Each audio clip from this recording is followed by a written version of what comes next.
مثلا ما مثلا برای اینجا تقریبا عرض سنگ هرچی هست این عرض سنگ. حالا اگر مثلا کوچیکتر مونده چیز مونده اشکال نداره، در 1.30 میخوایم. حالا اگر تیکه 1.20 هم بود اشکال نداره.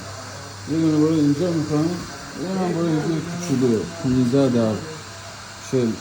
من دقیقشو میگم که اینو این ورشو یه تاب بزنین. الان حرکت کرد میاد اینجا این رزا اینا کن. با بچه ها هم بیا اینجا دیگه رستوران آقا رزا. یه گفتم احسان میگه خیلی حواته داشت چی رستوران زدن. خب احسان یه دونه برای اینجا میخوایم، الان اندازشو میدم، این ورشو ساب بزن.